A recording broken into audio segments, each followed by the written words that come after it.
Now that you've watched me ramble for, I don't know, an hour or more, hour and a half, on 5 parts of my diagnosis, I wanted to just chat about symptoms. Not only the things that I have, but um, things that are possible. So there is a um, document called the biotoxin pathway. And because I don't know how to do editing, and nor do I care to learn, this is what it looks like. It's aggressive. You can read some information on the biotoxin pathway and actually do a free assessment on survivingmold.com.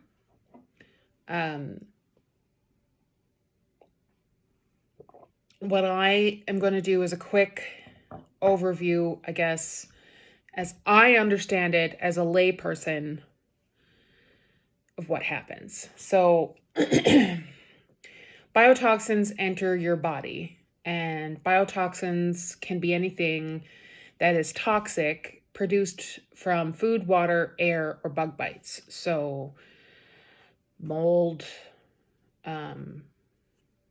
Lyme disease from ticks, a bunch of other things. So 80% of the population will just get rid of that biotoxin, no problem. 20% of the population has a genetic predisposition not only to be unable to shed that biotoxin, but it turns on an anti-inflammatory or an inflammatory response in your cells and creates havoc, or what they like to call a brain on fire. And you can't shut it off because you can't shed the biotoxin. So it takes two, from what I understand here, it takes two different pathways. It can affect the surface receptors, dendrites, and result in increased cytokines. And it also can damage your nervous system. So your nerve cells and the axons to your nerve cells. So what does all that mean? Nothing to me anyway. Okay. So when it affects your nervous system, it can have a direct impairment of the nerve cell function. So that's sleep disturbance, reduced. So when you sleep, when you're getting ready to sleep, your body produces melatonin. That's why you can buy melatonin over the counter to help you sleep, because it just kind of boosts what's in your body and it tells your body it's time to go to sleep. So when your nervous cells are impaired, your body doesn't produce the amount of melatonin that is necessary to say, hey, it's time for sleep, which leads to chronic and unrestorative sleep. So you sleep, but it's not good sleep. You toss, you turn, you wake up, you sleep short, you sleep light. It can also look like chronic pain. So it suppresses the endorphins produced in your body, which results in chronic and unusual pain. You can have gastrointestinal problems. So it results in a lack of the hormone MSH, which is directly connected to malabsorption in your gut, resulting in diarrhea. It can sometimes be looked at or identified as leaky gut. And it resembles celiac disease, and irritable bowel syndrome is often present. So just to give you a little bit of background on my digestion, I had many issues. I was never tested for celiac. But I did have my gallbladder out when I was 16, which they thought was the issue. But my gastrointestinal issues continued. And then they told me it was irritable bowel. But it was... irritable bowel is usually can be predicted because it flares up to certain foods, and mine didn't. It was weird because I could eat the same thing at work that I did at home, and I would get sick at work, but I wouldn't get sick at home, or vice versa. And it was random. It was sudden. Some days I could handle certain things. Anyway, so I had that for a long time. Nervous system issues can also result in prolonged illness. So recovery from infections and diseases might be slow. I'm not so bad now, actually. However, there was a time when I didn't get colds, I got pneumonia. I would get, every time I got on a plane to go anywhere, I would get sick. I would catch whatever was there. It's actually been really good in the last 4 or 5 years, but for a time, I would get sick regardless. So on the other side, it can go to your dendrites and result in increased cytokine levels. I don't know what that means. But it can result in immune system symptoms. So that means your body is producing antibodies that affects your digestion, your blood clotting, and your pathogenic T cells. So, just as an aside, when I had my gastric bypass, I had a bleed that night and had to go back in for an additional surgery, and then needed 2 pints of blood transfused. And then I developed a blood clot in my lung. And then when I had my skin removal surgery, I also had a bleed and needed 2 pints of blood transfusion. So clearly there's an issue there. Inflammation-related symptoms. So high levels of cytokines produce flu-like symptoms: headaches, muscle aches, fatigue, unstable temperature, difficulty concentrating, and more. High levels of cytokines also result in increased levels of other immune response-related substances, and it gives you a bunch of things that we're not going to understand. It combines to an increase in clot formation and arterial blockages. These biotoxins can also create MARCoNS, which is a resistant staph infection in the mucous membranes, so in your nose. Can result in reduced ADH and MSH hormones, which is thirst, frequent urination, and susceptibility to shocks from static electricity. Reduced MSH can cause the pituitary to lower its function of sex hormones. Changes in cortisol and ACTH levels.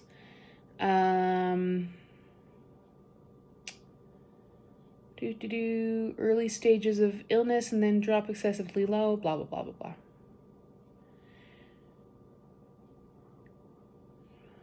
It can also result in leptin receptors. And so when your leptin receptors are damaged, you become resistant to leptin. So there's increased leptin in your body, but your body doesn't know that it's there. And I guess the most recent research is that leptin is the fat hormone, which tells you that you have energy to burn, but it doesn't burn.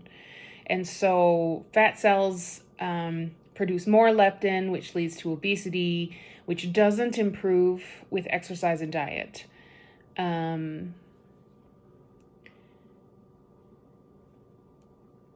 So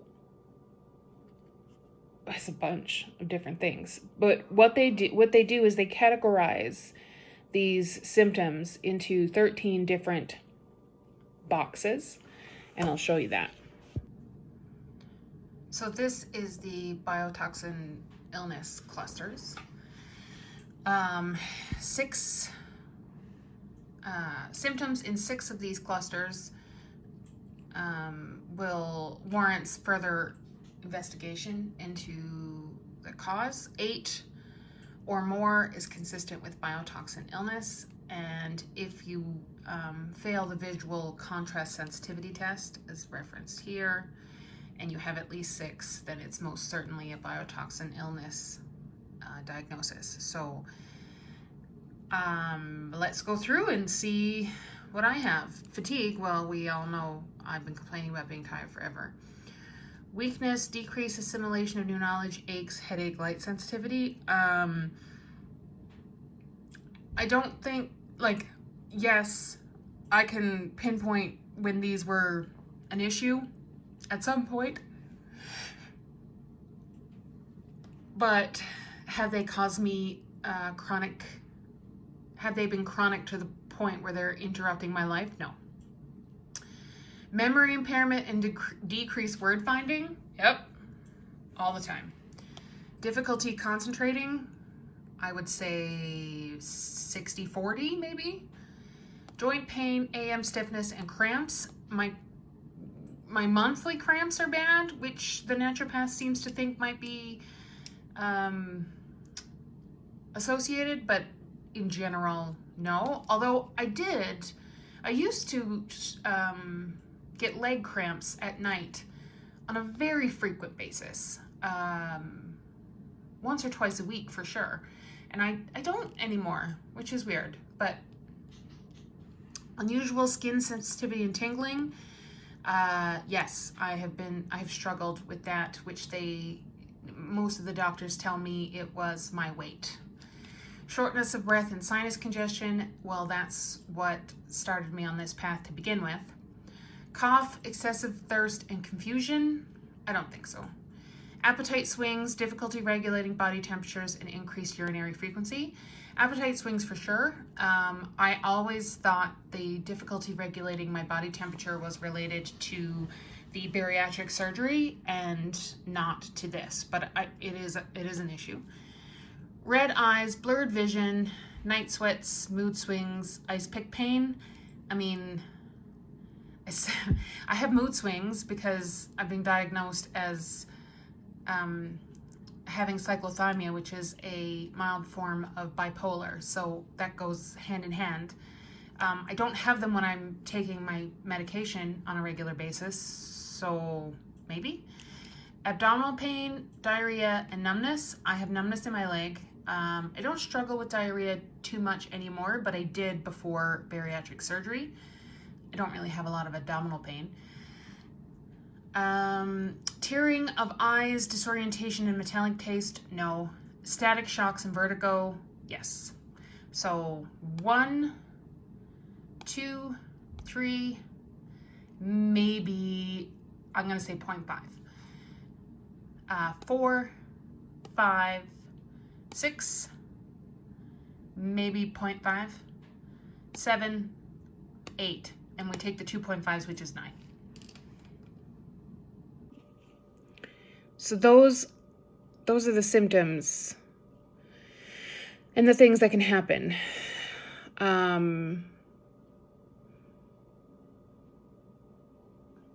don't know. I'm on the fence as to if I believe that this is a thing. I mean, why wouldn't it be? But then,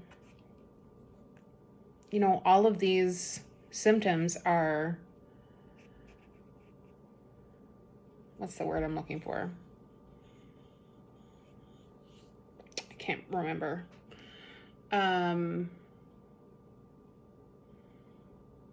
subjective. Like, nobody can tell me how tired I am. You can't measure the tingling in my leg or the difficulty I have in finding words.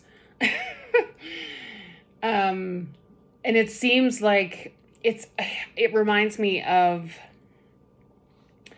going to a fortune teller and, them saying, oh, there's somebody in your life with the letter T. Well, of course there is. It's very common. Or you're having issues with your boyfriend or your husband. Well, of course you are. There's issues. Like, it's like those people that prey on those, I don't want to say, they're not simple-minded, but like vulnerable people who have these issues, and you're looking at all of these things that are very common, and you're relating them to something because they can be, because everybody has these things.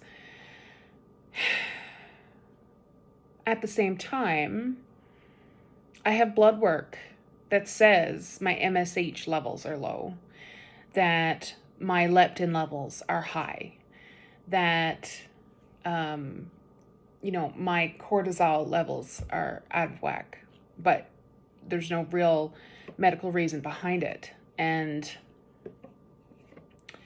I have a test that says that I have mark-ons in my nose. Is that an issue? I guess so. Maybe everybody has mark-ons in their nose. And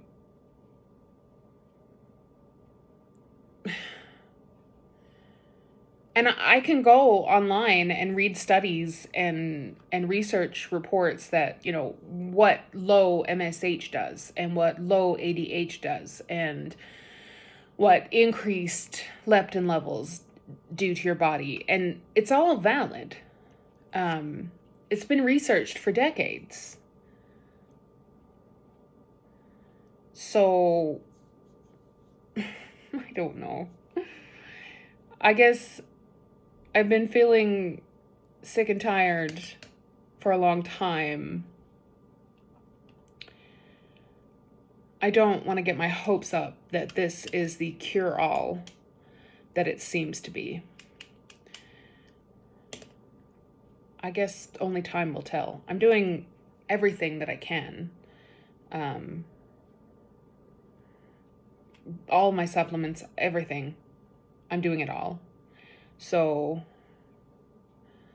time will tell if this is a thing. But if these symptoms ring true to you, and you have not been able to, don't be a hypochondriac and say, yes, oh God, I have all of these now that I think about it. No, it's not now that I think about it. It's that you have been plagued by these things for a long time. You've seen the doctors, you've seen the specialists, you've had the tests, and nobody can find an explanation for these symptoms that you are actively experiencing. It's not, oh God, yeah, now that I think about it, I do get headaches. Well, everybody gets headaches. Oh yeah, now that I think about it, I do get static shocks. Well, everybody does. So don't do that. Don't be a hypochondriac and think about your life. Think about the things that have been affecting you, that you know are affecting you, that you've tried to figure out, that you've researched yourself, that you've seen doctors for, that nobody can come up with an explanation, yet you know that you've been suffering from these for years or months. Those are the people that need to take the time and research this. These are the people that need to look into this. So if you have these symptoms and no explanation, and all the doctors say, there's no medical reason for you to feel this way, it's in your head. Surviving mold, has a lot of information on it. It's got an online screening test. You can pay $15 to do a visual contrast test, which if you fail the visual contrast test and you have 6 to 8 of those cluster symptoms, then it's most definitely a diagnosis for SIRS. At least that's what the research says. So look at it, look it up, talk to your naturopath. Sorry.